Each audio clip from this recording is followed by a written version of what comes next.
जाएंगे, लेकिन खबरों के दम पर भी बहुत सारा एक्शन रहने वाला है। आइए इसे समझते हैं। पूजा हमारे साथ जुड़ चुकी हैं। पूजा, मॉर्निंग बहुत सारे नंबर्स आए हैं, तो जरा बताइए क्लोजिंग के बाद कौन कौन से आए हैं और क्या एनालिसिस है? बिल्कुल, निफ्टी से टाटा स्टील और कोल इंडिया के नतीजे आए हैं। टाटा स्टील के आंकड़े मिले जुले रहे। आय में 3% की गिरावट, कामकाजी मुनाफा 6% घटा है कंपनी का। मुनाफे में 36% की गिरावट कंपनी ने दर्ज की है। कोल इंडिया के आंकड़े अनुमान से बेहतर रहे। आय में अगर देखेंगे तो 1% की गिरावट है। कामकाजी मुनाफा 5% गिरा है कंपनी का। मुनाफा अगर देखेंगे तो 17% की गिरावट आई है, लेकिन नंबर्स अनुमान से बेहतर नजर आ रहे हैं।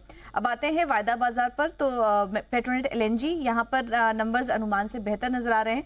आय में 6% की गिरावट है। मुनाफा 2% बढ़ा है कंपनी का। आईजीएल की बात करें तो वहां पर कुछ पैमाने पर नतीजे अनुमान से कमजोर दिखाई दिए हैं। आय में 2% की बढ़त है। कामकाजी मुनाफा 32% घटा है कंपनी का। मुनाफे में 34% की गिरावट देखने को मिली। फेडरल बैंक के नतीजे अनुमान से कमजोर आए हैं। एनआईआई में 14.5% की ग्रोथ है और प्रोविजन काफी ज्यादा करनी पड़ी बैंक को, इस वजह से यहाँ पर मुनाफे पर असर पड़ा। ग्रॉस एनपीए, नेट एनपीए के आंकड़े हालांकि बेहतर दिखाई दे रहे हैं। मार्जिन पर इस बार प्रेशर देखने को मिला है। यूनियन बैंक के नंबर्स अनुमान से बेहतर नजर आ रहे हैं, जो कि कहीं ना कहीं एक्सपेक्टेड भी था। ब्याज से आय फ्लैटिश रही है। मुनाफा 28% बढ़ा है कंपनी का। ग्रॉस एनपीए, नेट एनपीए में भी इस बार गिरावट देखने को मिली। पिरामल एंटरप्राइजेस के नतीजे ठीक ठाक ही नजर आ रहे हैं, स्टेबल नंबर्स है। ब्याज से आय फ्लैटिश रही, लेकिन घाटे से मुनाफे में आ चुकी है कंपनी। एक्सेप्शनल गेन हुआ है इस बार पिछले साल के घाटे के सामने। और ग्रॉस एनपीए, नेट एनपीए भी देखेंगे तो वहां पर भी कमी इस बार देखने को मिली। ऑलराइट, चलिए ये महत्वपूर्ण नंबर्स हैं जिन पर आज मार्केट रिएक्ट करेगा ओपनिंग के साथ।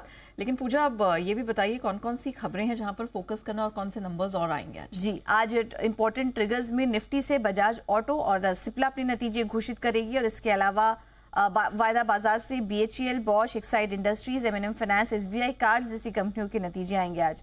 होम फर्स्ट फाइनेंस पर भी नजर रखिए। क्यूआईपी जुटाने के जरिए आज बोर्ड की बैठक होगी। तिरुमलाई केमिकल्स आज पूंजी जुटाने को लेकर बैठक हो सकती है। इसके अलावा नतीजे भी आएंगे तो उस पर भी फोकस रहेगा। और धनलक्ष्मी बैंक का जो राइट्स इशू है वो आज बंद होगा। विप्रो आज एक्स डेट कारोबार करेगा। अंतरिम डिविडेंड की घोषणा की थी 6 रुपए प्रति शेयर की, तो उस पर आज फोकस रहेगा। ग्लोबल इवेंट्स में चीन के बाजार बंद रहेंगे। ट्रेडिंग हॉलिडे है चाइनीज न्यू ईयर के मौके पर। यूएस में 2 दिनों की फेड की बैठक शुरू हो चुकी है। और यूएसए में हाउस प्राइस इंडेक्स के भी आंकड़े आएंगे नवंबर महीने के, तो इस पर भी फोकस रहेगा। अन्य खबरों में आईटीसी पर नजर रखिए। आईटीसी होटल्स की लिस्टिंग को एक्सचेंजों से मंजूरी मिल चुकी है। 29 जनवरी को इनके होटल्स लिस्ट होंगे। टाटा पावर सब्सिडरी को 300 मेगावाट सोलर मॉड्यूल सप्लाई का ऑर्डर मिला है, करीब 455 करोड़ का। अरविंद स्मार्ट स्पेसेस भी नजर रखिए। अहमदाबाद में मेगा इंडस्ट्रियल पार्क विकसित करेगी कंपनी। करीब 1350 करोड़ के टॉप लाइन क्षमता वाला ये प्रोजेक्ट होगा। इसके अलावा मैक्रोटेक डेवलपर्स पर भी नजर रखिए। मैक्रोटेक और अभिनंदन लोधा में नाम के इस्तेमाल पर विवाद मामला बढ़ गया है और बॉम्बे हाईकोर्ट ने विवाद को आपसी सहमति से निपटाने का सुझाव दिया। ये कुछ खबर यहाँ पर निकल कर आ रही हैं। ओरिएंटल रेल सब्सिडरी को 575 करोड़ के ऑर्डर मिले हैं। 21 महीने में ये ऑर्डर पूरा करना होगा। हिडलबर्ग सीमेंट पर भी नजर रखिए। अल्ट्राटेक के सौदे से जुड़ी खबर पर कंपनी की सफाई, और उन्होंने रूमर्स पर किसी भी तरह की टिप्पणी करने से इनकार कर दिया है, तो इस खबर पर नजर होगी। ग्रीन लैम्प इंडस्ट्रीज 30 जनवरी को बोर्ड की बैठक होगी, जिसमें कि बोनस शेयर जारी करने पर विचार हो सकता है। और समान कैपिटल कल क्यूआईपी बंद हुआ। इशू प्राइस 150 रुपए प्रति शेयर तय किया गया है।